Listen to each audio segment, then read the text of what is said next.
Hi friends, welcome to Tutorials Point. In this video, we will be understanding supply chain management and in that supplier management.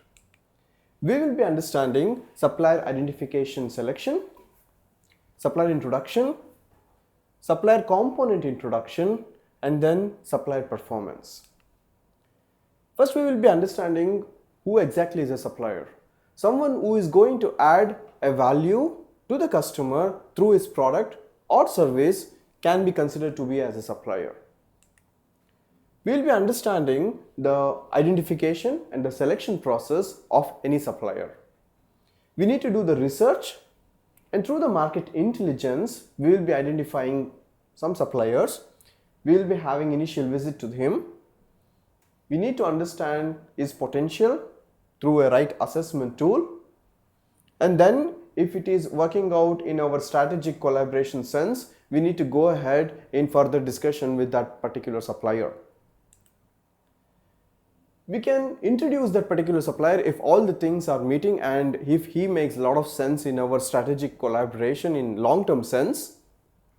We need to do initial assessment through some kind of tool from quality and also other parameters like cost and delivery.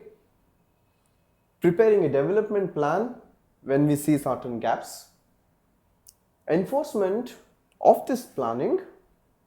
Final assessment once all these improvements are done, gaps are closed. Then we can go ahead in introducing that particular supplier to our supply chain management process. We will be understanding the component introduction process from the supplier, where we need to have APQP, means Advanced Product Quality Planning, where requirements will be shared, feasibility will be assessed at the supplier end, and then we will be calling him for the technical review. If there is any confusion in any of these things needs to be addressed in the planning stage itself to save cost. We will be understanding the production kickoff afterwards. Then there should be a safe launch, because we know when any supplier does anything new in the first time, normally there are chances of failures.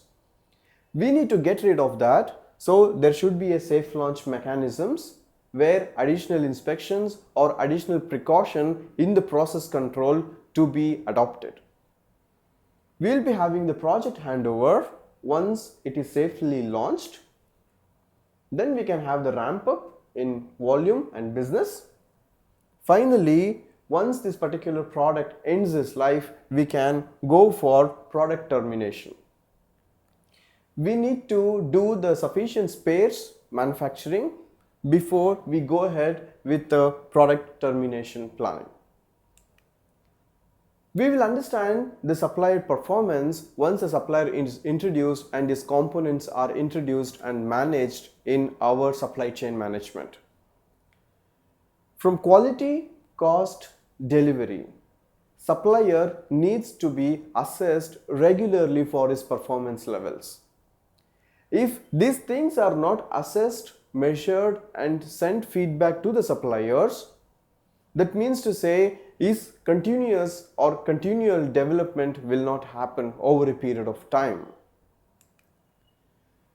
Then we need to understand if there is any supplier from his side, any component or service not really meeting our requirements as a customer, then we need to raise complaints. If they are not managing well, we need to escalate that further. And finally, we need to terminate our business with those specific suppliers or service providers if they are not able to meet our requirements. That's it in this video. Thank you. Tutorialspoint.com. Simply easy learning.